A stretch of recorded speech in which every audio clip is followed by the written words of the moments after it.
Guess who's back? Back again. Catch Cast is back with some friends. Hi. How do we do this again? It's 2022. It's a new era of Gadget Cast. That's all I'll say. That's all I'll say. Jeez. I got some important announcements at the start of the show. Oh my gosh! Might be the start of the show, or start of the whatchamdoodle? The real show, not this. Not this garbage excuse for this content. All right, well, listen, we don't gotta wait. We can get right into it. People have been waiting for weeks for us. Weren't we live last week? That was like a fake. I didn't even see the comments. That I should go back and no, you don't want to read the comments. Oh no! Yeah. Or people just like, this is the worst thing I've ever seen. No, they're not terribly interested in us doing that ever again. It was a fun experiment. The problem with that is it's hard to read social cues when you're in VR. So it's like I'm looking at like El Jefe's like blank expressionless face, and I don't know if I should like move on from a topic or what. Yeah. We did Jeff dirty by having him on. He liked it. He had a good time. I mean, it was bad. That was his first time on. Well, that's what it was. My birthday. It really wasn't a Gadget Cast. It was my birthday, so whatever. Yeah. Took over the channel just because. All right. Well, why don't we just go ahead and kick it off and do it? Let's do it. All right. You got everything set up? I know it's been a minute. I think so. I had problems, as you know, because I was like, I had to like restart my computer. My sound wasn't routing correctly, so I thought it was going to be a disaster. But I think I got everything working. I just restarted my computer and prayed. That seemed, that seemed to work. So starting off 2022, be correct. Look, I'm official. I say we're live. Look, I got a live light there. Oh, look at that. Yeah. I was watching your last video. I was looking at your setup. I'm like, it's starting to look. It's getting better, right? Yeah, I know. I can do it. He's got better setup than me. What's going on? I can't. Bro, if I look here, this is before cast, so I can do this because before cast. Here, let me make it official. Before cast again. Where's the thing? Because the reality is like people can't see this otherwise. So let me do this thing. Maybe before we get into. So I can use my phone as a camera, and let's see if I switch this. To see video, I should be able to switch to this camera right here. Okay, now can you see that? Yeah. All right, so that's what I'm looking at, right? So now I got my lights there. I got my lights over there. Got my thing right there. My lights over there. I got that little funky thing. I got my video games there. I got video games there. That is where Killer Instinct's going to go. So I'm waiting for that another couple weeks. And then I got my live over there along with the Pac-Man stuff. And then over here is my other stuff, my Mac. I'm going to do a video about this. Once my Killer Instinct comes in, I'm actually going to do an arcade video of my arcade and show all of this. And then there's my door out. So when you walk into this, here, let me do a walk-in so you can see what it's like to walk into this place. Hold on. Because it's pretty dope.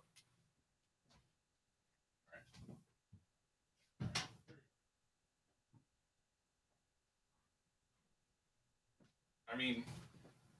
you gotta admit, that's pretty dope, right? You gotta admit, that's kind of a cool thing to walk into, right? Yes. That is, I mean, every time I walk in here, I like smile. It's like, oh, that's kind of cool. I made it. It's dope. I made it by spending a lot of money is what I did. I didn't really make it. I just spent a lot of money. There's a big difference. Dude, I should do that. I should spend all right. You should just spend it. You have a lot more money than me, so you should be able to do a better version of it. Well, that's actually true. I mean, you got to. Actually, I was going to ask you before we get it. Like, I'd be interested. Well, let's talk about it on the thing. All right, ready? All right, let's do it. No. Hold on, let me make sure it's like a. Oops! I accidentally hit record already. Whoop! How do I stop recording? Okay, there that's fine. Don't worry about it. All right, ready? In 3, 2, 1, record. Discovery's 4 computers now have primary control of critical vehicle functions. 3, 2, 1, 0, 0.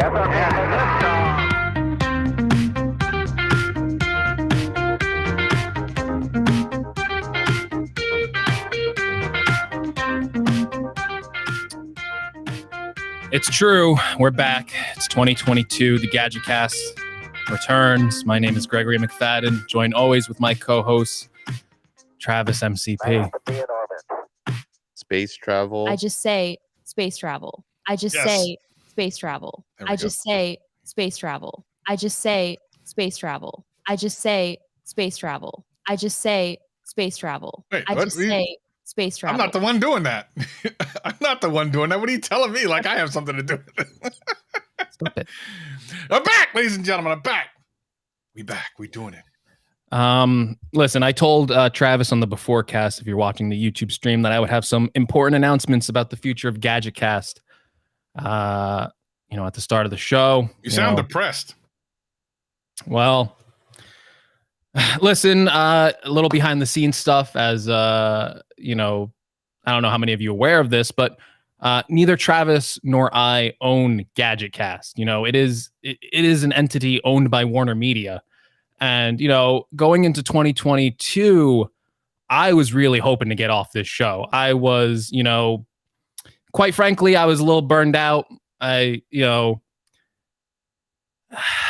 just didn't want to come back and look at Travis's face for a whole year. Like, that just sounded like torture to me, talking about Microsoft and Oculus and all this meaningless technology. That really put a damper on my spirits. And, we were having our negotiations with Warner Media. And I just said, straight up, I was like, look at the Genius Bar. They're selling Genius cloths. They're selling oversized blankets for $50 and they're selling out. I can't even sell a t-shirt on this show. And, I can't return to a show like this without a significant pay increase. And you got to find us sponsors or something because, I'm not getting any younger. As someone in the last stream pointed out, they said I was like 32 or something. I took offense to that. And I just thought that, this was going to be the end. I thought I wouldn't have to do another GadgetCast after the disastrous virtual reality show we did last week. I thought that would actually get us canceled. And I'm happy to say that Warner Media picked us up for at least another season. They just offered a large sum of money that I just couldn't ignore. And the GadgetCast is back for at least one more year.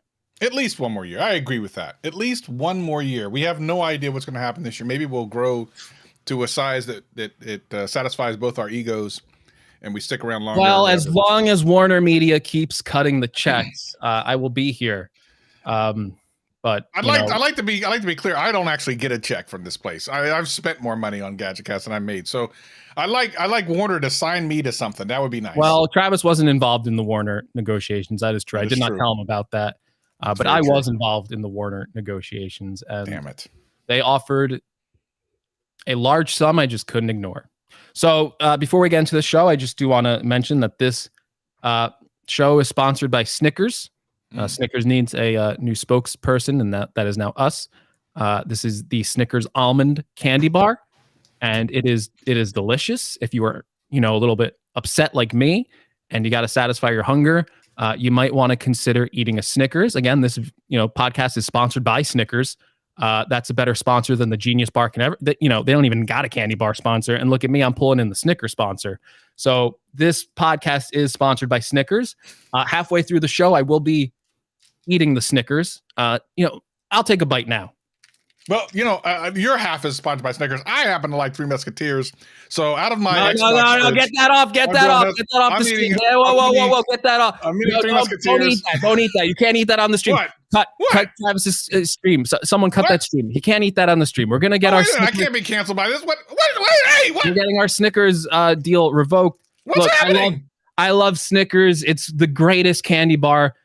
This one has almonds instead of peanuts. It's a nice remix going into 2022. You don't want to do the same thing. You got to make a New Year's resolution. Snickers. I love a Snickers.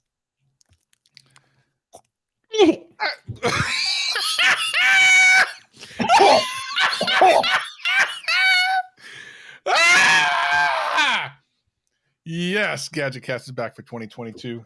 So I hate Snickers. I can't stand check out Snickers. Satisfy your hunger, and that is hashtag eat. When you talk about the podcast tonight, hashtag eat Snickers. Please post the hashtags. Thank you very much. Please post, otherwise he doesn't get paid. Ladies and gentlemen, thanks Snickers for giving us the Snickers bar. Thank you so much, Snickers. Appreciate it. Okay. Anyway, ladies and gentlemen, welcome back to Gadget Cast, baby. It's 2022, the season opener, season 4. You know, the weird thing about that is I remember when I first saw that we even had seasons. I had no idea we had seasons until just recently. And I remember going, "What? We've been doing this 4 years? We actually really haven't, technically. We started at the end of what, 2019? Yeah, we did like I believe like the first show was in like October or November. So it was like a very short season 1. And then like as soon as we got into next year, I was like, season 2. Right. Why not? We'll do it yearly. I don't want to keep track of when the show actually started. Right. Yes. So we're season 4, even though we've only been doing this about 3 years. But we hope you enjoy it. I'm looking forward to seeing some things. And I'm just going to tease this. I'm not going to say what it is because I'm not going to. But something interesting's happening just in a couple of weeks. 3 weeks, I would say, if I did the math correctly. So anyway, I hope y'all will be excited and ready for that. I don't know how we're going to share that on the podcast, but at any rate, it's going to be amazing. So looking forward to that. Now, we have a lot to talk about, Greg, as we are talking, as we are speaking right now, as we are on the internet talking to each other. By the way, I did have a conversation with, can I even say this? If I say this, will it spoil anything? I'm not going to say it then. I'll wait. Oh. Let's talk about CES, though, which literally people, as I'm seeing my Twitter timeline, are flying out today and landing in Vegas right now as we are doing the podcast, as CES is about to start this week. I have thoughts on CES. I mean, I really enjoyed CES when I went to it last year. It was incredible to see a lot of my creative friends in person. A lot for the first time. Year. You went 2020, whatever. I don't even know what year it is anymore. You went 2020. Yeah. 2 years ago. And it was super fun. It was super amazing. And it was incredible. However, it's ass to elbow, which in this particular climate is not something that I think is really doable in a very, what's the word I'm looking for? In a responsible way. So there's a lot of manufacturers pulled out, a lot of big ones. And I've said since the beginning, since they started, first of all, I knew 6 months ago I wasn't going. It had nothing to do with with what's going on right now, but I knew I wasn't going like 6 months ago. So this doesn't really affect me in that way. But Greg, and I'd love to hear what you think about this. A lot of the big names are pulling out, which makes it less interesting to go to. And since Apple has made it possible to launch products through virtual means and still be as impactful, if not more so, you don't even need something like CES anymore. You really don't. You can do a virtual CES where you can go to a website and just click on all the things and you're good to go. But for me, I knew that they were not going to cancel CES. Now, they are cutting it 1 day short, which is interesting. But there's so much money on the line that they can't even do the socially responsible thing, which is to not have this thing. It's too late. They're way too far. They've been too far into it, probably for the last month or so. Too much money's on the line. No matter who pulls out, they have to do it. They have no choice but to do it. Having said that, not all of the vendors have to do it. The smaller ones have to because they can't afford to lose the money on the deal. The bigger ones are just going to eat it and go away. The reality is you are 100% guaranteed. And I'm just going to say, because it's true, 100% guaranteed to be in contact with someone with COVID while you're there. And for me, it's not like, oh, maybe you will. It's 100%. You're going to Vegas and you're going to be around people. It's 100%. Now, whether you're vaccinated, masked, or whatever, doesn't matter. For me, that's just not worth the risk. There are calculated risks I'm willing to make, and that's just not one of them, even if I thought I was going to go this year. What are your thoughts about this? Yeah, I think I'm pretty much in agreement with everything you said. I get like the point of like people are like, oh, well, some people are like, you have to go back and live your life. And if you're vaccinated, it's like, what are you going to do? Stay inside forever? Yes. And I get when people say that, but at the same time, there's a difference between living your regular life and then going to an event like this, where that is not your regular life. You are not going to events like that. And maybe if we didn't go to giant gatherings where there's literally all these people crammed into a convention center, touching the same exact electronics over and over, with these really loose restrictions and stuff like that, where they aren't even enforced half the time. I think it's kind of irresponsible to kind of go to that event. I mean, that is your personal choice at the end of the day, but I just feel like it's not a good idea. Like, nothing good is going to come from this event. like, I mean, it only stands to spread everything more. And we're currently going through the worst surge of COVID ever. Like, it's more cases than ever before. So I don't think it's really a good idea to go. I feel like you can learn a lot about this stuff virtually now. I feel like physical attendance to these events aren't as necessary as maybe they were in the past. And you look at Apple, how they hold their events virtually, and the sales success they've seen even just doing that, not even having physical press attend their events. And they're like the biggest tech company in the US. So I just don't think it's needed. And then I know people keep mentioning CES is safe. They have all these precautions. The only thing I would say is CES may be safe. They may have all these little precautions that they try to put in place. They even canceled the show a day early, which makes no sense to me. I'm like, well, if you're having the event, canceling a day early doesn't solve anything. But the fact that you're getting all these people together in Vegas means that people aren't just going to CES. They're going to all the other surroundings that are in Las Vegas. And people are going to be a little bit looser, if you know what I mean. And they're going to not take they're not going to take it that seriously. So I just hope everyone's safe. I hope it isn't like, I hope I'm wrong. I hope it doesn't like blow up and cause a bunch of cases. But yeah, I just can't get excited for CES this year. It just seems kind of irresponsible to me, but whatever. Yeah, I don't really want to rain on anyone's parade, especially people that are going. But I just look at it as like an unnecessary thing. And, listen, some creators have made the decision to go. I made the decision not to go. It is what it is. Again, I don't want to crap on anyone going. I just think it's Apple has shown in the past year and a half that you can have successful launches without in-person events. Samsung too, by the way. Yeah, I don't want to like poo-poo on anyone because I know there are people on like my Twitter feed that are like super excited to go and everything. Yeah. And maybe I'll go sure if things are much better. I'm actually looking to I don't want to do that, but I also don't want to like lie to people and be like, oh, it's totally fine. Like, this is what I think, this is what Travis thinks. The other people have a different opinion. That's fine, right? Like, it's all opinion based. So I wish everyone well. I hope nothing bad happens, obviously. So I hope everyone has a good time now that they're holding the event. I mean, we can only wish for the best at this point. And maybe there'll be some cool tech announcements at a CES. I don't know. A lot of people pulled out, but I still think there are some pretty heavy hitters who didn't pull out, which I was surprised about. I think Sony still has a presence there. I believe Samsung didn't pull out, right? They still got something going on over there. Let's see. So I know a lot pulled out, like Amazon, Google, a bunch of big names. But I think there's like a couple heavy hitters that surprisingly I thought they'd pull out, but they're still there. So maybe we'll get some dope announcements at a CES. Yeah, I mean, CES is, you know what CES really is for people who don't really know. It is incredibly cool. I really, like I said, I really enjoyed going to CES. But it's a lot of products that will never see the light of day, which is both cool and not cool, right? Like, it's like, oh, it's cool to see this amazing cool thing. I like it. It'll probably never come out. There's a lot of that there. It's experimental tech. And then just a lot of stuff that depending on where you're going for, you're probably not even interested in. But that's not a bad thing. It's just there's a lot to see. And it covers all of Vegas. So, there's things like, so Samsung's launching the S.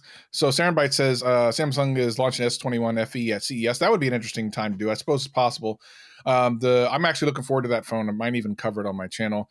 But I think it says, so Janosa is asking, how easy do you think it is for new, it just went somewhere. For new creators to, so one of the things that creators do when they go to CES is to network with companies. And what he's asking is essentially, hey, for newer creators or creators who are trying to get those business partnerships with brands, is it easier in person than it is online? I will say this from my experience.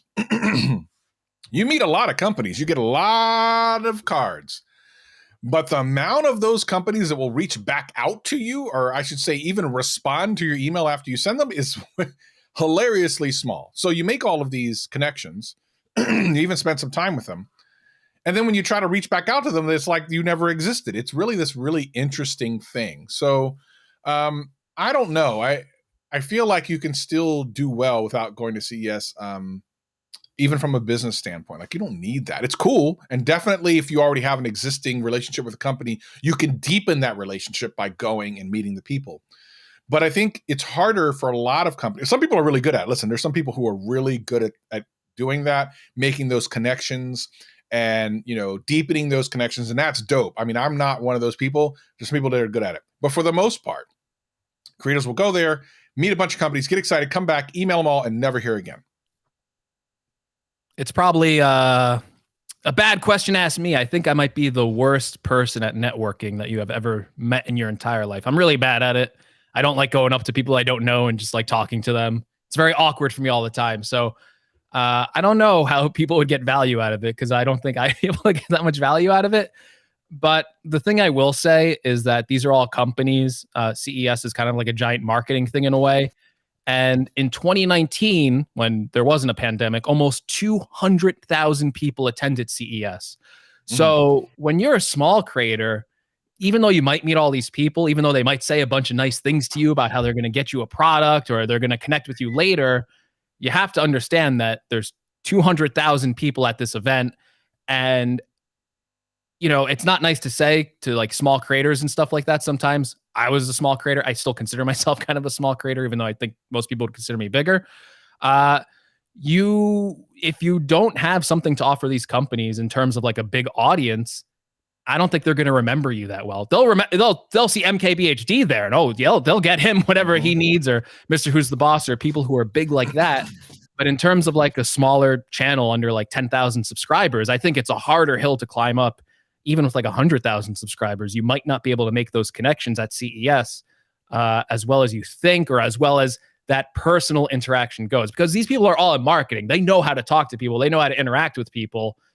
It's just that when you get home and you send that email, are they really going to remember your face after interacting with that many people? Right. Maybe because CES is actually scaled down this year, maybe smaller creators will get a chance to stand out, especially because a lot of bigger creators have canceled their trips. So I think a lot of smaller creators are going there. I actually wonder, and I'll be interested to see if that is an advantage for them. That will be the telltale sign of if networking at CES is actually a positive. Yeah, 100% agree. This might be the opportunity. Of course, I mean, whatever companies are there, I mean, I don't know what type of products they'll be able to, I don't know. Listen, it's a great opportunity, I guess, because to your point, a lot of the large creators are not going. So it'll be interesting to see what happens. And listen, I love CES. I am looking forward to going back again one day. I really am. Because I think as an event, the one thing that I really, really enjoyed going to CES for was connecting with other tech creators. It was amazing. It was incredible to hang out with Michael Fisher and Tech Odyssey and a bunch of these other guys that Painfully Honest Tech, like all these guys that I've known that I really enjoyed Jeff from El Jefe Reviews, like all the people that I really enjoy hanging out with virtually, to meet out and hang out with them in person. So I can't wait for CES to see what happens. I hope some interesting things are revealed. But we'll see. I just want everyone to stay safe, and hopefully we'll see them down the road at the first ever Gadget Cast Con. Yeah, the only person I've networked with in person was Gary at a parking lot. So that was my networking experience, and that actually went pretty well. I like Gary. The Everyday Dad. So was Gary, the Everyday Dad, the first other kind of tech creator that you've ever met in person? Well, I met Jonathan Morrison. Right. Yeah, all those guys over there. So they were the first then. So they were the first, definitely. But yeah, like after that, I think Gary's like the first one I met in like person, like honestly. So that was interesting. But it's cool when you meet someone like that because you have so much shared experiences. And even Gary, when we were talking, he's like, oh, I never get to like talk to someone who does like YouTube. So it's like interesting to like bounce and like talk about all this stuff. And you're kind of going through similar things, you're kind of like going through the same thing where it's like, most people aren't doing YouTube channels. So if you talk to people in your normal life, you try and talk to them about your job and they're kind of looking at you like, you got it easy doing YouTube. What are you talking about? And they kind of don't understand some of the struggles that you have to go through. I talked about this recently. Like, there's no one else. This is one of the weirdest occupations to have where you potentially in front of thousands upon thousands of people, but it's incredibly lonely because most of the time it's just you and a camera lens. You know what I mean? Like you see the comments and stuff, but you're still kind of isolated. And when I noticed that things like Vid Summit and even CES, seeing the creators get together, there's this energy you feel because you're with like-minded people, and it's unlike anything else. It's incredibly exciting, invigorating, and I yearn for that again. So I'm hopefully going to work on that this 2022 and see if I can get out there and do some of that. So I think there's nothing quite like it. And I know you haven't really had that in a long time, Greg. Of course, parking lot doesn't really count. Obviously, we both count. Joe, I mean, you and I had a similar experience with Jomo. Yeah, Love Jonathan Morrison. It was that was my first year, so yeah, I totally. I should have met some people at my level before I went there. Whoa. I think, come to think of it, I think the same thing happened to me. I think the whole Jomo crowd. I mean, no, that's not true. Technically, at the YouTube meetup, Andrew Edwards was the speaker at the YouTube meetup I went to back in the day in Seattle. So technically, Andrew. But regardless, it is an interesting thing because it's unlike. Well, in some ways, it's you can almost akin it to. I'm a dachshund owner, and when a dachshund owner meets another dachshund owner, it's like a long lost cousin. It's like, oh my god, you just talk about dachshunds. If you're a dog owner, you might meet another dog owner, might be similar. But I know the breed dachshunds are. I mean, it's just like, oh, it's my long lost friend, whatever. And maybe you have a love or a hobby or something that not many people have, and when you meet someone else that does that thing, you like really want to connect deeply. And it's the same thing for us, except for some of us. It's the actual job. It's not just a fun little thing. It's like my life depends on this in some way. Yeah, it's true. Greg's life depends on it, and that it does. It does depend on it. I don't like to think about it that way, but yeah, my life depends on this content. So sometimes it gets a little stressful when your life literally it's your livelihood, and you're like, oh. This video did 10 out of 10. Should I worry about it that much analytically, or should I just accept that some videos are going to be bad, some videos are going to be good, and kind of roll with it, which kind of is how it is for my channel, at least. And it's like, all right, you probably shouldn't stress too much about it. But sometimes you're like, oh no, maybe no one wants to watch my videos anymore. And then it balances out. Sometimes it balances out. There's been a lot of struggles in the tech creator community. I don't know how much people want us to go into the weeds on that. They probably don't want us to, because they're going to have to deal with it because it's GadgetCast 2022. I mean, I like it, but I like going. We can talk a little bit. We don't have to go like so deep, but I think people want to know what kind of things we go through. Because it's a podcast. People like to hear about our personal lives. They like to hear about the Warner Media deals and the Snickers sponsorships that we have to go 100%. Through to keep this channel running at a full operation. Yeah, I just feel like I've seen more than ever. People on Twitter struggling with their channels, tech channels specifically this year, or 2021, I should say. And even to the point where I saw you're in a thread with someone from YouTube who was like, we're seeing this across the board with tech channels that are not seeing the numbers that they're used to seeing. So interesting. I actually was on a call with YouTube about that. So that ended up turning into a call. Insider. Yeah. So, I mean, there were some interesting insights that came from that. One thing where a lot of people are seeing, which I think is interesting, is short form content in tech seems to be as alive as ever. Now, this whole conversation kind of spurred by the everyday dad posting on Twitter about how his TikToks were like really exploding compared to other platforms, including like YouTube Shorts. So it's really interesting to see that like certain, and this isn't just tech either. Actually, we're seeing across a lot of places. Keemstar was talking about that on his channel recently, that his Snapchat was doing substantially better than his YouTube. And can it be that people's attention spans are now going so low that they only want short form content like TikToks and maybe even YouTube Shorts to a less degree, unless you're in a like some type of niche where you need the more time, where they just want a little bit. And one of the things that I thought about was, I saw you earlier tweet something about, and I'd love to hear your point of view on this. You had an explosive year last year. Congratulations on an incredible growth year on YouTube. But you said you weren't feeling very creative, which I thought is interesting because it's my opinion now, and this is going to be a hot take not everyone's going to agree with, that the tech audience specifically isn't as interested in creativity as they are in information. In other words, and this is my belief, not just based on my channel, but other tech channels I've paid attention to, that they don't want creators, they want informers. And I see this because if you look at the channels that are really blowing up, they're not the ones that are doing really amazingly creative stuff. They're doing informative stuff, which is fine. But for someone like me who likes to do creative things, that kind of puts me in a pickle. It's like I want to do these really cool out of the box things, but it's not really appreciated by the tech viewer at large. They're coming for information, maybe an opinion, but mostly like, tell me the newest leak, tell me the newest review, tell me, don't stop being funny. I don't want that. It's really interesting because, again, it's something that I've seen not just in my channel, but other channels as well. And you look at someone like Nikius, who has a spectacularly amazing, like he's doing next level stuff on some of his Apple stuff. And he should be getting hundreds of thousands of views on most of these videos, and he's just not. Because I think the viewer for tech isn't interested in that. What do you think? You might think different. No, I actually agree with you. I think it's one of the reasons why my channel is successful is because my content is very informative, I believe.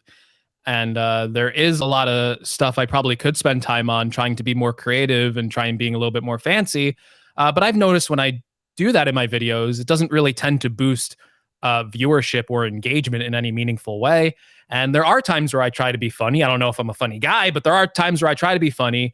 And there's some people who appreciate it. And there's some people who are like, can you stop with this? I'm just here to learn about this. And this is wasting my time. So you have to figure if that's like 50-50, there's going to be people that get to that joke segment. They're just going to click off because they were here for information. You didn't give it to them fast enough. And they're going to go try and spend their time somewhere else. So I agree with that. I think tech is informative. I think it's one of the worst video fields to be in if you want to do creative stuff. Honestly, I do think that. But I accept that. I've accepted that since the beginning. I know this isn't really a creative field. Unlike most of YouTube, I think most of YouTube is pretty creative, and it just seems to be tech. Like you can go over to the gaming niche, and people love the jokes and everything in gaming and stuff like that. And it's a very similar niche to tech. It's very similar. You talk a lot about the same things, kind of, but they appreciate the humor. There's a lot more personality on the gaming side.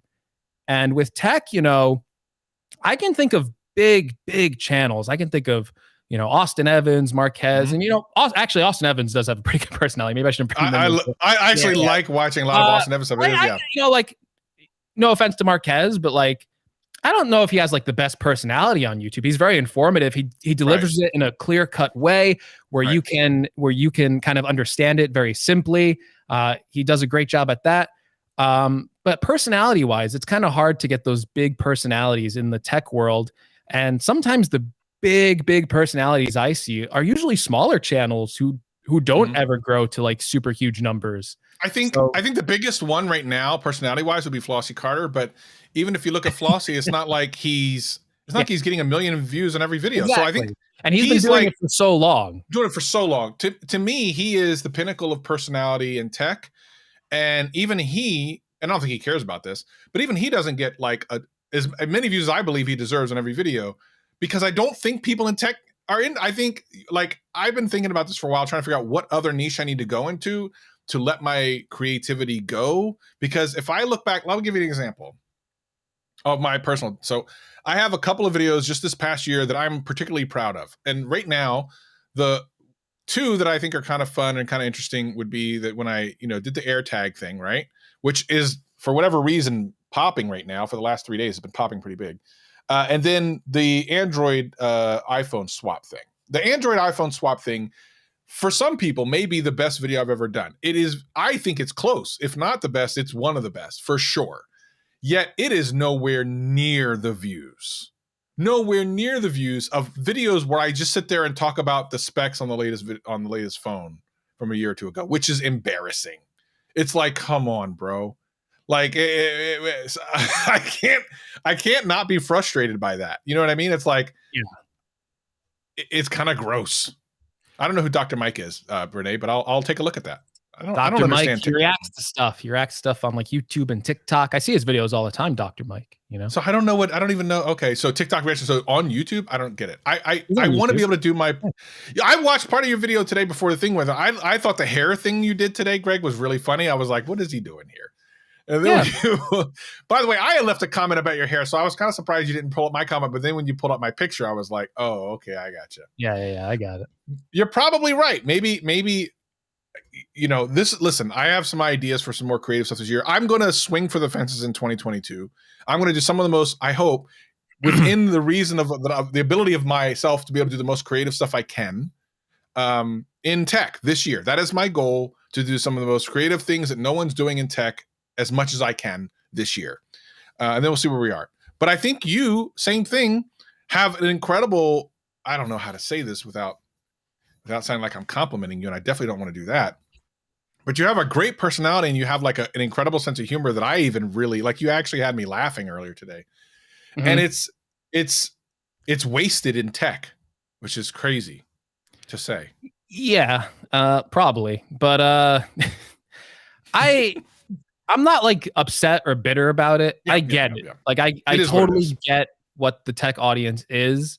At the end of the day, you know, like I can't be like, why aren't people watching? Why can't people appreciate this? Like if they're here for something, they're looking for a review half the time. They want to know the information. And sometimes, you know, maybe you're not there for that kind of content, especially if it drags on, which I tend to do. So that can be pretty bad. I think the best example of this, and this is no disrespect, I mean this complimentary, is John Prosser. I think John Prosser had like a tremendous personality, very funny, all that He's stuff. figured it out. He has figured it out. Well, no, like he's figured it out, but John was doing it for so long, doing all the personality stuff. And I think the personality definitely gives him a very loyal fan base, which I don't think anyone would disagree with that. But at the end of the day, his channel blew up when he had the information. So even with John, with all of his personality, even he can't escape the fact that there's information. Now, John, obviously, probably the best out of tech, knows how to balance information with humor and entertainment to keep people going. So it actually works out really well. But even John, at the end of the day, he still needed the info. And I think that's tech, you know? You need the info, you need whatever people are looking for. And if you want to be like this big personality, and I think when most people start YouTube, I think they're fine with just reading the specs or just giving their takes on something. But I think the more you do it, the more you kind of find your creative self, and you kind of want to express yourself a little bit more. And when you're constrained by those types of videos, it can get a little, I don't know what the word for it is. Defeating, depressing. Like you kind of just like, should I just do this again? I kind of did this already, but people want it. So I guess I should do it again. Like it's helping someone out, but in a way you've been doing it for so long that I feel like in our heads, we're like, are we really helping people out? Because I know this already. And I think that's kind of hard to escape when you know everything and you have to give that information to someone else. You might think it's kind of useless, but you have to understand that, well, yeah, you spend 8 hours a day looking up this stuff. This guy who watched your video might be the first time he's ever heard about it. Right. And he's learned it from you. So I think that's still an important aspect of it. And just going back to the tweet when I said I wasn't fulfilled creatively, I don't even know if I was speaking from tech. There's a lot of other projects I've just been wanting to do. I've talked to you about it for like 2 years at this point, and I'm just like, why am I not doing it? Why am I not doing this? And it's been bugging me. And I've just kind of felt like maybe I could be a little bit more creative in tech, but there's definitely some other things I would like to tackle as well for 2022. I can't delay it any longer. Yeah, I feel like, so I had promised myself that when I got to 100,000, I was going to kick off this other non-tech channel. And I didn't, because I can never get the performance where I felt like, okay, I can set that on a shelf for a while and then concentrate on this other. I felt like I'm constantly putting out fires on this other channel. And as I found out very viciously this year, taking too much time off that channel means you're almost starting all over again.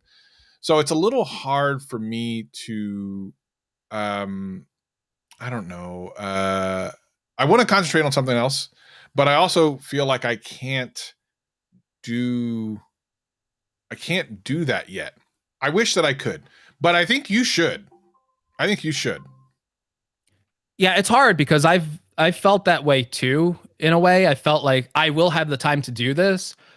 But the news, it's weird because, you know, again, going back to my livelihood, the first channel is my livelihood. So anytime it starts not performing the way I'd want it to, or anytime I think I should spend a lot of time pursuing something that isn't even monetized yet, there is kind of this pull back to the channel where it's like, should I really be wasting my time doing something else if, you know, it's uncertain if it will ever bear any fruit to it, or should I really focus on my livelihood? So it's something that I've been trying not to think about as much, but it is really hard to break away from that mindset of you do something else and you just constantly view it as unproductive. Like when I was younger, I love playing video games. I could waste like a whole week just playing video games. Yeah. And ever since I started doing YouTube, I can't do that anymore. It's like I wish I could just like disconnect and like not worry about my channel for a week and just like play a bunch of games. And I feel like that would help me out creatively because the more time you spend just making your own content, the less creative you get, I think, because I really feel like creativity comes from exploring other ideas and remixing it with your own ideas and just focusing on yourself and yourself and yourself and yourself.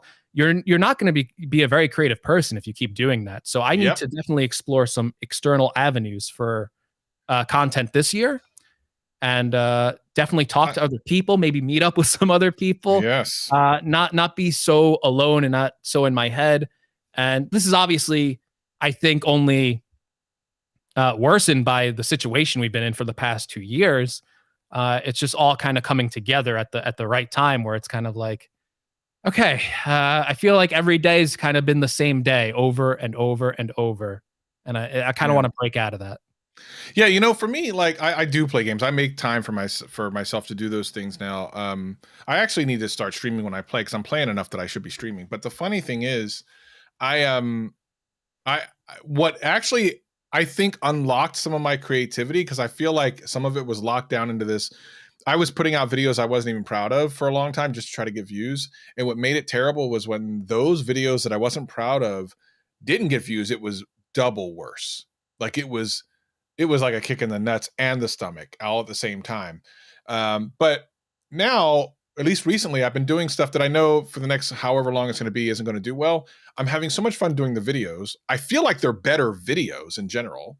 I'm seeing a lot of comments without me saying anything, saying the same thing, saying these are some of the best videos you've done in a long time. I'm really enjoying it. Like I'm seeing comments say things that I feel in myself, which means they've probably felt the same way that I did when I was doing video I didn't like. They probably didn't like it either. They were like, it's, you know, whatever, right? So at the very least, when this stuff doesn't do as well, it doesn't hurt as much because at least I'm like, but I liked it. And it was a good video and I know that I did a good video. So, but what ended up happening is I realized that when I broke myself from doing the stuff that I you know should work but didn't work, I was like, well, okay, I know I'm more creative than this. Come up with something. And for at first, it was hard because it's like a muscle you don't use. And when you don't use your creative muscle, it's like, oh crap, I don't remember how to do anything creative anymore. Then things started working, and then I started, okay, I got this. Now I got ideas I'm doing for the next couple of months that I'm super excited about. Like that stuff is starting to come because we're starting to use that muscle. And I'd be interested to see some of the things you'd be able to do, whether it be in tech or outside of tech, because I just think that, you know, sometimes I'll see this glimmer. I think I've even told you, there's been one or twice you put out a video. I'm like, Greg, that is spectacular. Like I've told you I haven't said it in front of Gadgetcast. I would never do that. But like, I think I've like texted you or messaged you or something. I'm like, dude, that was really good. And when I see it, I see this Greg that I don't see a lot. I think a lot of people are seeing yet. And I'm like, oh, I'd be interested to see more of that Greg. Like, what's he up to? Yeah, it's and again, I've told you this before. It's like it just never moves the needle. You know what I mean? You make that video and it's fun, it's fulfilling for you, and you like it, and a lot of other people love it, and it's fan favorites. People reference it.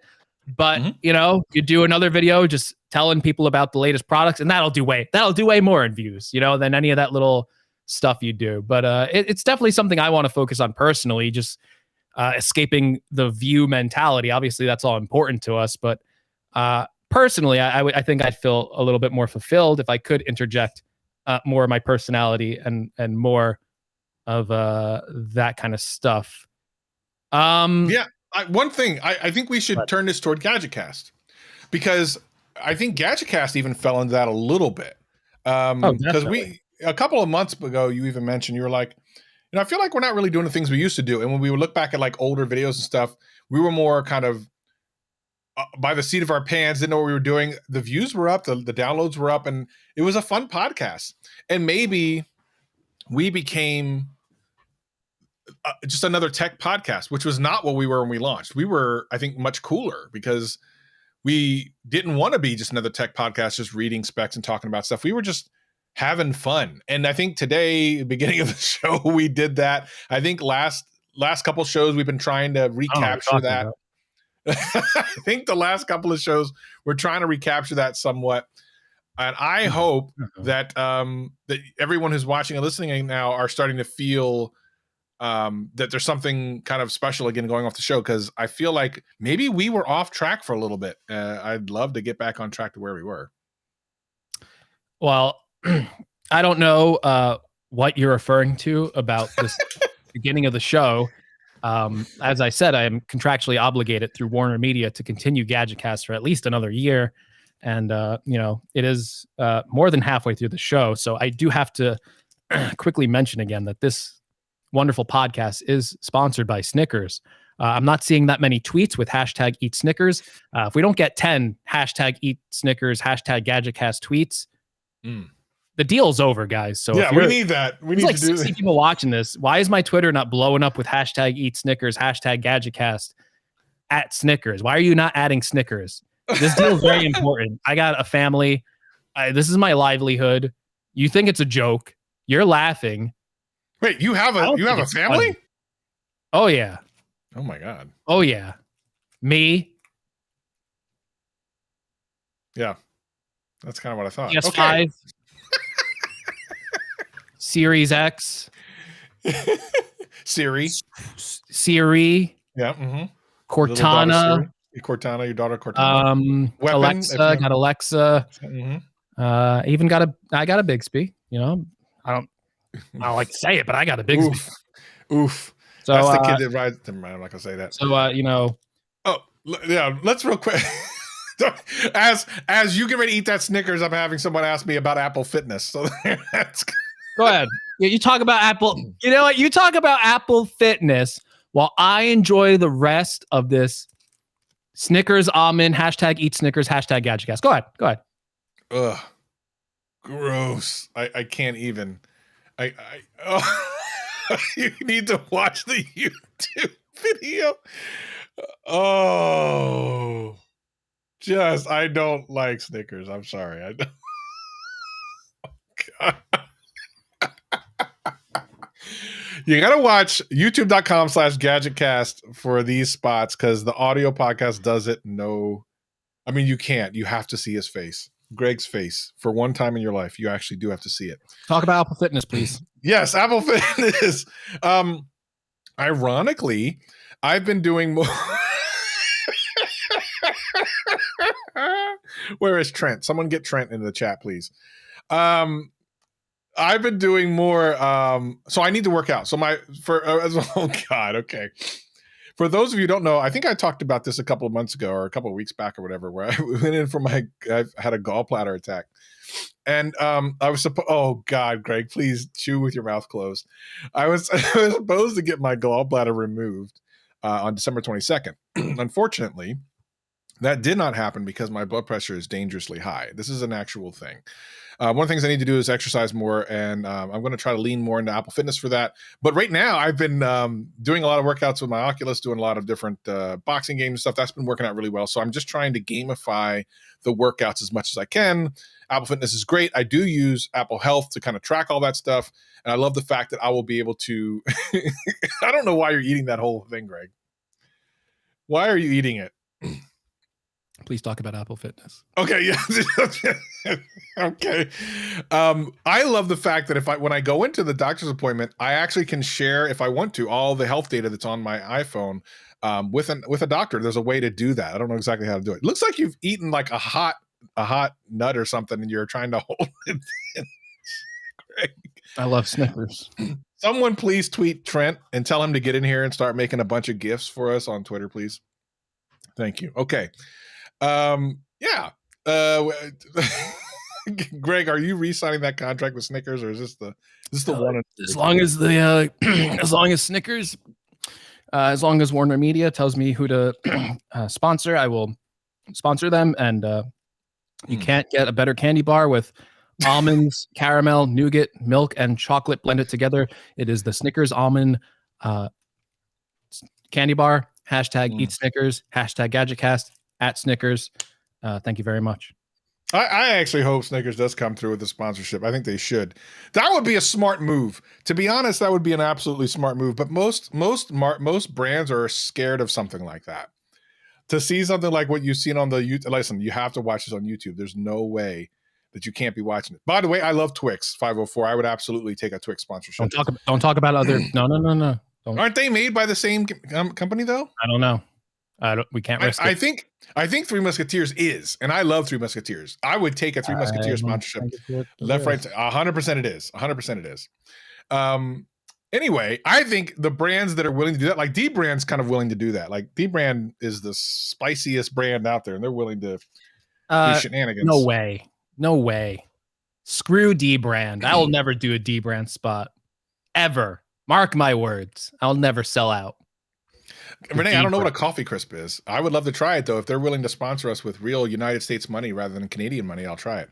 I'm sorry. What did you say? You don't like D Brand? No. It's what are you guys doing? Putting that crappy tape on your phones. It's so stupid. Have you had an interview? I don't even see any real person with a D Brand skin. I've never met someone who's a real person who's had a D Brand skin. I've only seen it in tech videos. Who's buying this crap? Wait, okay, question. This is a good question. Listen. Does anyone buy D Brand? Like, you want to expose yourself in the chat? Like, it is dumb. It always looks ugly. They always got these stupid designs, and it's like $20. Like, who's buying that? Well, okay, so here's the thing. For people who don't know, protect your phone. Stop kidding yourself. Either use a case or don't use a case. Okay, that's it. Look, here's the thing.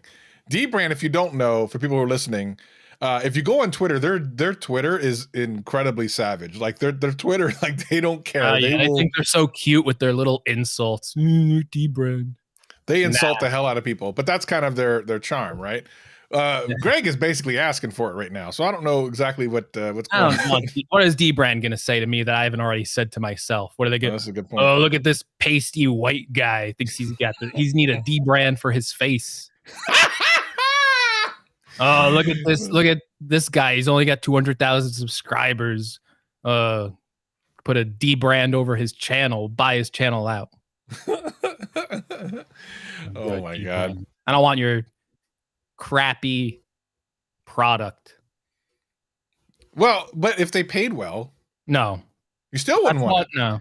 Actually, you know what? This is a great question, Greg. What brands would you not work with on your channel if they even if they offered you a bunch of money? Like, be honest. Like who would you not work with? That's it. Just D-Brand. I'll work with anyone else. Even that other sticker company, whatever they were called, I forget. They had that. I'll work with Slicker or whatever their name is. Slicker. whatever the competitor is. Yeah, it was a Slick Wraps. Snicker on the mind. I'm like, I think they were called Slick Wraps, which I think they had some type of scandal or something. Yeah. I'll work with them. I don't care if they have a scandal. I just don't want to work with D Brand. I respect D Brand only because they work with one of my favorite creators, Michael Fisher. If Michael Fisher likes them, to me, that's all I need to know. That's a shame. Listen, Michael Fisher is a national treasure. What if D Brand gets like really upset? What if they somehow find this podcast? They won't, but what if they somehow find this podcast and then they go to like Michael Fisher and they're like, you cannot be on this show ever again, or you will. I don't think they would do that, but that'd be pretty hilarious. That would be that would actually be funny. Yeah. Imagine I DM Michael Fisher and I go, hey, you want to come back on the show? It's been a minute. Oh, I'd like to, but unfortunately, there's a conflict of interest with D-Brand. Two brands I'll never let sponsor this podcast. What's that? No matter the amount of money. And I challenge them to offer us an amount of money where I would compromise on my morals and my principles. Who's that? D-Brand and who? Genius Bar. I will not. Can I give it real quick about that overpriced blanket? Okay, hold on. I got it. I will give you my legitimate thoughts, like my unbiased legitimate thoughts. This is no BS, and I don't care what John is a friend, but I'm going to be honest about this, like 100% honest, no BS. It's really good. I really like it a lot. It's a really good blanket. I use it almost every night, and I didn't expect to. The only reason I got it was to support John, because John's been such a cool dude to me and really supported me. I'm like, I'll get this thing. I don't even care what it is. I probably won't use it. Maybe I'll polish my shoes with it or something, right? I didn't really know. But I got it. I'm like, oh my God, this thing is incredible. It is really an incredible blanket or cloth or whatever the hell you want to call it. It's amazing. If John's such a good friend, why are you not on the Genius Bar podcast? And why have they I would like to know that, because you know what? Why have they had Luciani on twice? Bro, and you know the other thing is people are tweeting them, asking, "Hey, when are you gonna have one? When are you gonna have one?" Bro, what would Greg do if Snickers sponsored the Genius Bar? I guess that would make sense. It'll never happen, because they are a proud sponsor of this show, and we have an exclusive agreement through them through Warner Media. Warner Media, yes, indeed. That is what I was told. So sorry, Genosis, it is not happening. Yeah, listen, if Genius Bar sponsored Gadget Cast, we would do that. We would be all right with that. Their money's good with us. Why not? Well, they can sponsor half the show. Okay, there you go. You'll pretend like half. They can sponsor my half. Mm-hmm. That makes sense. Put a big Genius Bar little logo, but only on your half, not on my half. Which is true, because you got the Snickers sponsorship. I don't have any of this. They didn't send you. They didn't send Travis the Snickers. I think this is something that can be done. We should try to see if this is something that can be done. I don't know. All right. Yeah. Listen, did you finish your Apple Fitness? Yeah, I'm pretty much done. Let's real quick just blaze through some of our upcoming tech of 2022. Let's talk about the Apple release rumors in tech of 2022. It is in the show title. The last time we put an Apple topic in the show title and didn't address, we did address it, but we didn't spend enough time on it. And one fan was really mad. They're like, how dare you clickbait me? And I was like, oh no, you clickbaited someone into GadgetCast? That's an achievement. So Apple release 2022. Shoot, Renee's got a point. Why ruin the show with Apple news? It's going to be a downer. It's in the show title, Renee, so we are contractually obligated. Let's just do a little bit today, and then we'll save the rest for next week. Do it all. Listen, there's a big report out from friend of the show, Mark Gurman. He will be a guest on this show eventually, Mark Gurman, now that John Prosser's blowing us off. I think we should be friends with Mark Gurman. So friend of the show, Mark Gurman. I like to call him MG. He came out with a new report today, or a newsletter, because those are cool. He basically told us about every single Apple product in 2022, and it's basically everything Travis and I have been telling you about for the last 4 shows. So you really don't need to hear this. But there was a couple interesting tidbits that Gurman said, particularly with an Apple external display, which I'm actually pretty excited for, because right now Apple just has a $5,000 display, Travis. It's like the GadgetCast display, and you got to spend $1,000 to get the stand with it. So apparently they're working on a new display, Travis. It's going to be so much cheaper. Guess how cheap it's going to be? $2,500. Oh, yes, it'll be. According to Gurman, it should be around half the price. Maybe have a stand included, which I'm actually really excited for, because the mini LED technology is really good. I've been complaining on the show about monitors for so long. I want a OLED or a mini LED monitor with 120 hertz. I will buy it. If it's reasonable, I will buy it. Even Gary, we're talking about him earlier. He got one of those new LG OLED displays, which I was looking at. It's like a monitor, and it only had 60 hertz, and it was like $3,000. And I'm like, I don't know. I want a monitor that looks good and can also do some high refresh rate gaming on it. That's what I'm looking for. I don't want a 1080p 240 hertz monitor that looks like crap but is super smooth. I want a good middle ground, and that does not exist right now. The only thing that does exist that is a good middle ground, strangely enough, is an LG OLED TV, which does have OLED, does have 120 hertz, and is I don't get how this works. It's like a 65-inch TV that's cheaper than their 27-inch monitor.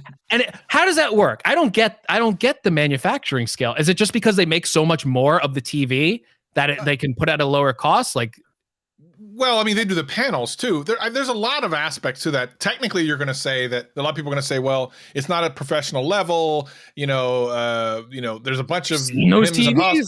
But I watch it. I watch stuff and I'm like, listen, that's close enough for me. Because essentially, here's the other thing.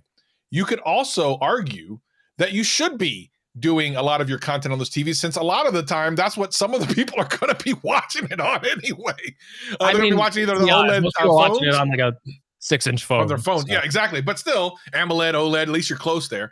I don't know. At the end of the day, like I would say, it is funny that TVs right now are substantially cheaper than a really high-end monitor from on a spec sheet, much better capabilities. It's 100% true. Whether or not you can see the difference between the two when you actually put one connected to a television is up for argument. But I at this point, if you're trying to get the most for the least amount of money, you do get a TV. It's kind of crazy. What I am interested in, and this might be a CES announcement, actually, now that I think about it, there was rumors last year that LG was going to do a 42-inch OLED panel. And for some reason, it got delayed. Yeah. I know people are like, why do you want a 42-inch? I just want to use it as a monitor. So I feel like 48-inch would be too big. If they make a 42-inch, I'll buy it. That'll fit pretty well. I'll put it all the way in the back, and I'll get 120 hertz OLED. Probably be like $1,000. I'm in. That's what I want. Thank you. Yeah, I don't know. We'll see. I think different strokes for different folks. We'll see if like I said earlier at the beginning of the show, CES is a conference where most stuff will get announced and a lot of it won't ever see the light of day. What are you most excited for 2022 as we bring the show to a close? Like, what is the product that you are looking forward to? This is a good question, because I would say at the beginning of the year, I would have never said that the new iMac was even on my radar, yet I'm really enjoying this. I'm actually really enjoying it. As you can see here, there's a little thing I've added to it with a little SD card and everything. It's color matched. Yes. It's color matched too, which I love. So that kind of came out of nowhere. And of course, the Oculus completely blew my mind in the last 3 weeks of 2021. So I can say something now and be completely off by the time something gets announced that I'm not aware of. I don't know. I am curious what the new iPad Pros are going to bring to the table, if anything interesting. I don't know that they will. They heard about wireless charging, which is only mildly interesting to me, even though I love wireless charging. The iPhone 14 with like a removed notch with maybe a punch hole sounds interesting, but none of it's terribly exciting. I guess I'm excited after having been through 2021, I'm excited for the things that I'm not aware of, because that's literally what happened in the last 2 months of this year. Two things that I got blew my mind that were not on my radar at all this year. Yeah, I really have to strap on the Oculus again and play Resident Evil, because I really did enjoy my time with it. I got to see if I can power through it like you said you did with that one game, because I'm not sure if I'm going to... I have like an extended return because of the holidays to like the 31st. So I really got to play around with that and see if that's something I want to keep in my life or something I need to do away with. Right. Because VR is like one of those things where it's kind of like this commitment, and you have to get ready. Like for me, like I have to kind of like clear out a space before I start playing, or I might break something. Like even when we're like in like that virtual chat on GadgetCast, I was like sitting at my computer, and if I reach too far, I'd like touch a bit. Oh, wait, hold on. So that's something I got to figure out with all this VR stuff. I feel like I should keep it though. just because it is a new emerging technology, and I feel like there's going to be a lot of players in this space soon. So I kind of feel like I need a reference point to compare things to. Yeah. But for me, I'm looking forward to that 42-inch TV. I'm looking forward to the iMac like you. Let's see. I'm trying to think of something. That would be really different for me to be excited for. I don't know. Travis. What do you I don't know. I mean, I think we should just wait and see, because, again, for me at least, I was surprised by the things I wasn't aware of.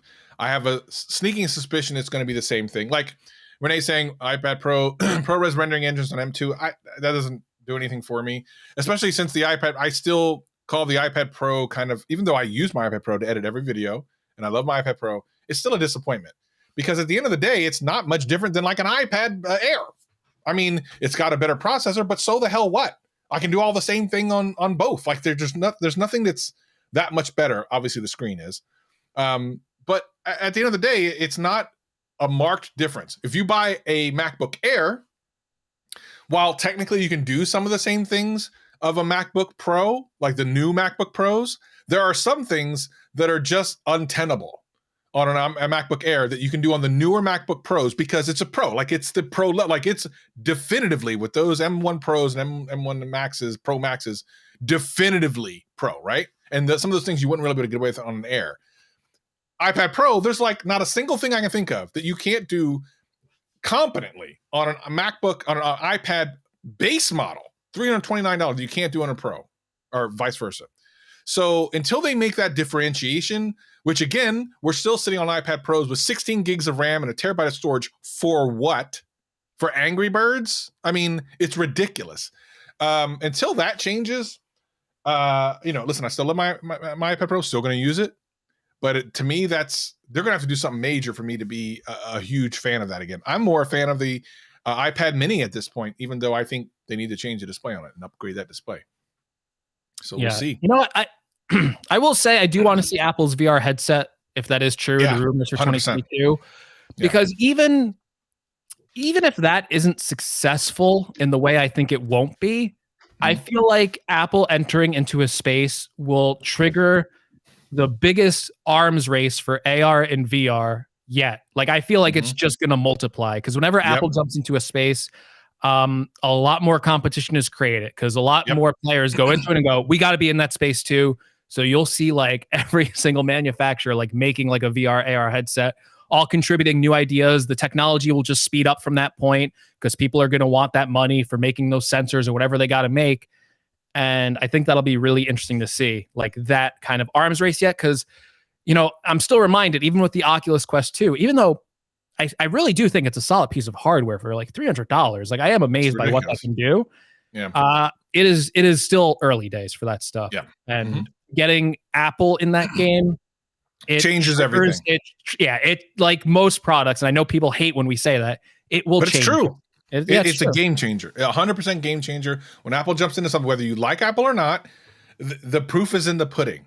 The proof is in the pudding. They came late to quote phones and change the landscape. They came late to tablets, changed the landscape. They came late to earbuds, changed the landscape. You can't argue those things. There's no argument there. They did. So whether you like them or don't, if they get into something, it changes the only thing they almost got into, it didn't change landscape on, was smart speakers, really. We can definitely argue that thing hasn't done much of nothing. I mean, Alexa beat the hell this out of that thing. VR headset could be another HomePod where it's like, could be. Oh, that was too highly priced and not enough compelling software. They're definitely not perfect, but still. I really almost wasn't convinced that Apple was even going to be making this headset until I saw the sales for the Oculus Quest 2 over like the holidays, and I was like, it was the number one app on iOS. This feels like the time where it's like the interest might be getting enough to where Apple's like, all right, let's do it. So it was the number one app on the iOS store over the holidays. That says so much. So much. It's going to be exciting. We went a little over, but we did that because we love you and we missed you, and it's season 4, because why not? We're doing things different. We have some really cool things. I think we're going to do this year, especially on Well, Snickers, I didn't tell you this before, but they said the show has to be 2 hours or I'm not getting paid. Oh my God. So hopefully you got a couple more topics to talk about. Oh my God. Well, because I'm out. We're screwed otherwise. Probably do just a couple of minutes of the aftercast. So audio podcast listeners, thank you so much for being with us for so long. Season 4, we're just started. We're just getting things started. Got some interesting things in the pipeline from only a couple of weeks from now. So hopefully y'all stick around for that. Make sure you if you're subscribed to us on the Apple Podcast, leave us a comment. And you have ways of getting in touch with us. I don't know if the email works anymore on our thing, but you can certainly leave us a voicemail. Yeah, you can certainly leave a voicemail on our voicemail. Links are in the show notes. I'll figure that out for next show. We're gonna make a new email, and it's gonna not be spammed. Yeah, and then just reach out to us and watch our videos. What the hell's wrong with you? All right, it is Gadget Cast 2022 Season 4. He's Greg. I'm Travis. See you next time.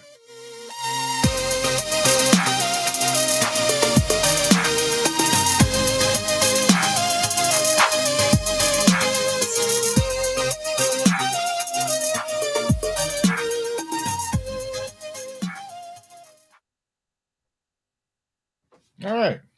We did it. Thanks, everybody. I had fun that time. That was fun. Well, I'm contractually obligated to say I had fun. Yeah, So well, good. Mm-hmm. Good. I'm glad you are contractually obligated. Yes, through the Warner Media contract, I am not allowed to mention my displeasure for the show or my displeasure. I wanted to talk about how I wanted to do a callback to Matrix and talk about how they were going to do the Gadgetcast with or without us, so we had to go ahead and. Mm-hmm. By the way, did you know that's something that apparently did actually happen to the Matrix? So it's in the Matrix for a reason. Apparently, those conversations actually happened. Yeah, so I wanted to do a deep cut. But I kept forgetting to do it. Every time you stopped talking, I was like, I wanted to say. You mentioned in the metaverse how you weren't sure if the Matrix was smarter than you and you just didn't get it. After thinking about it, I think I appreciated the movie a little bit more I did than on my first watch. So I watched, it's so funny that you say that because I haven't watched the second time yet. I literally was watching a live stream of, because I'm into like the retro gaming community that I watch too. And there's a guy there that's trying to say that it was a really good movie, but you have to watch it more than once because you're definitely missing stuff. And I'm like, that's my hope. So I am still going to try to watch it again because I believe that might be the case, but I'm unsure yet. Did you go back and rewatch any of it or no? Or are you just thinking about it? Certain scenes I rewatched. I didn't like rewatch the whole movie. I kind of appreciate it a little bit more for like the message. Like once you learn the backstory and learn like they had to do this movie or they would like lose the rights to it, basically, you kind of come to appreciate maybe some of the messaging a little bit more and kind of the state of media in general of just kind of rehashing things over and over. And what people find important in like movies and media. And I kind of agree with all that. So I still think it's probably a bad movie, but I do appreciate it more than the first watch where I was kind of just like, well, this didn't need to exist. And now I'm just kind of like, well, that was kind of, it's an interesting take on, I don't want to spoil people, on current media, I will say. Right. Well, anyway, everyone who's in the live stream now, we appreciate you. I agree with you. Crap. Even the action didn't compare it to the old movies. Well, that is true. There are aspects that I remember. I even tweeted in the middle. I go, "This feels more like a spin-off than a sequel." I always thought the Matrix series suffered from that because the first movie barely has any action.